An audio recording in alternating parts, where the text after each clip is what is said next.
वो रात बहुत सर्द थी, चूल्हा ठंडा था और घर में सिर्फ एक सूखी रोटी बची थी।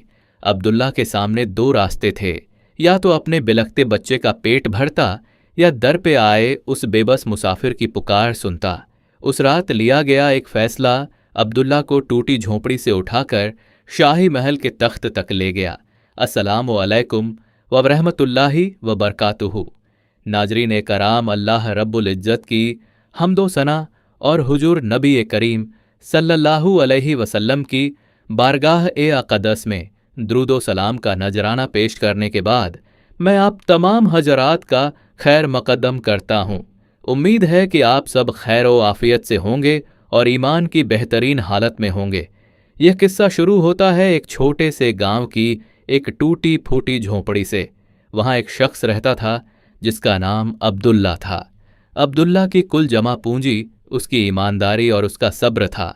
शहर में अकाल पड़ रहा था, हर तरफ कहत सूखा का आलम था।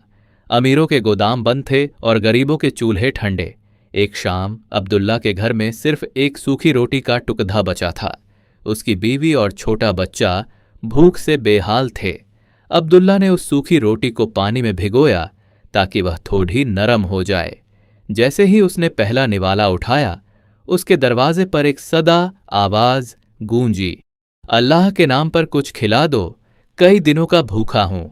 अब्दुल्ला के सामने दो रास्ते थे, या तो वह अपने रोते हुए बच्चे को देखता या उस अनजान मुसाफिर की पुकार सुनता। अब्दुल्ला की रूह तड़प उठी। उसने अपनी बीवी की तरफ देखा, जिसकी आंखों में आंसू थे लेकिन जुबान पर तस्लीम, रजामंदी। अब्दुल्ला ने वह आखिरी रोटी उठाई और मुसाफिर को दे दी। उसने खुद पानी पिया और अल्लाह का शुक्र अदा किया।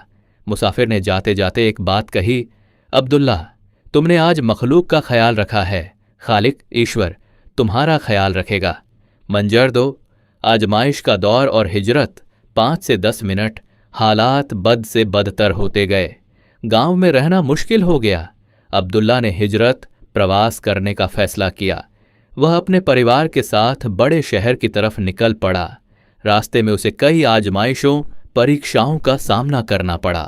पैरों में छाले थे, सर पर कड़ी धूप, लेकिन उसके होठों पर जिक्र ए इलाही, ईश्वर का स्मरण जारी था। शहर पहुंचकर उसने एक बाजार में मजदूरी शुरू की। वह दिन भर बोझ ढोता और शाम को जो चंद सिक्के मिलते उनसे हलाल रिज्क कमाता। एक दिन उसे रास्ते में एक कीमती हीरो का हार गिरा हुआ मिला। अगर वह चाहता तो उसे बेचकर रातों रात अमीर बन सकता था, अपने लिए महल खरीदा कर सकता था। लेकिन उसके अंदर का ईमान जाग उठा।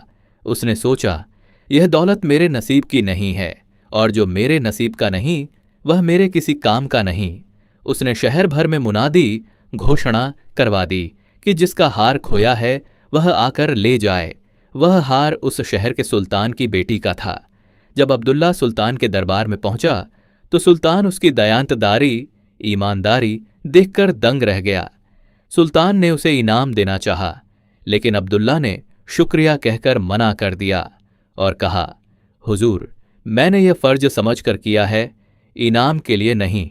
सुल्तान ने अब्दुल्ला की बुद्धिमानी और उसके शांत स्वभाव को देख उसे अपने दरबार में एक छोटा सा ओहदा दे दिया। अब्दुल्ला ने वहां भी अपनी मेहनत और हिकमत, बुद्धिमानी से सबको मुतासिर, प्रभावित किया। जहां दूसरे वजीर और दरबारी खयानत, बेईमानी और साजिशों में लगे रहते थे, अब्दुल्ला सिर्फ सच्चाई का साथ देता था। वक्त गुजरता गया। एक बार सुल्तान बहुत बीमार पड़ी, डीडीएच गया। हकीमों ने हाथ खद्दे कर दिए। अब्दुल्ला ने सुल्तान की रात दिन सेवा की और साथ ही मुसलसल दुआएं कीं। उसकी खुलूस, निस्वार्थ भाव का असर हुआ और सुल्तान सेहतमंद हो गया। सुल्तान ने महसूस किया कि उसके पूरे दरबार में सिर्फ एक ही शख्स है जिस पर आंख बंद करके भरोसा किया जा सकता है। सुल्तान ने अब्दुल्ला को अपना वजीर आजम, प्रधानमंत्री मुकर्रर कर दिया। अब अब्दुल्ला के पास रहने के लिए महल था, पहनने के लिए रेशम और खाने के लिए लजीज पकवान, लेकिन उसकी सादगी वैसी ही रही। वह आज भी जमीन पर बैठता और गरीबों के दुख दर्द में शरीक होता। एक दिन सुल्तान ने अब्दुल्ला से पूछा, अब्दुल्ला, तुम्हारी कामयाबी का राज क्या है? तुम एक सूखी रोटी के टुकड़े से आज इस आलीशान महल तक कैसे पहुंचे? अब्दुल्ला की आंखों में आंसू आ गए। उसने कहा, हुजूर, यह न मेरी मेहनत है न मेरी काबिलियत, यह तो उस एक सूखी रोटी का सदका, दान है जो मैंने बरसों पहले एक भूखे को दी थी। जब मैंने अपना सब कुछ अल्लाह की राह में दे दिया तो उसने मुझे वह सब दे दिया जिसकी मैंने कभी ख्वाहिश भी नहीं की थी।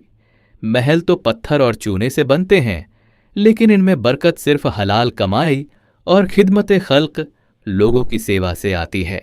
सुल्तान यह सुनकर रो पड़ा। उसने समझा कि असल दौलत सोना चांदी नहीं, बल्कि वह तवक्कल है जो इंसान को हर हाल में खुश रखता है।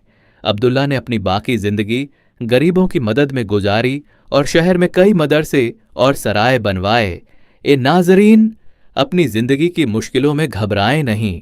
याद रखें, जो इंसान सब्र की सूखी रोटी अल्लाह के नाम पर बांटना सीख जाता है, अल्लाह उसे इंसानियत के महलों का सुल्तान बना देता है। नाजरीन, उम्मीद है यह जिक्र आपके दिल को सुकून देगा।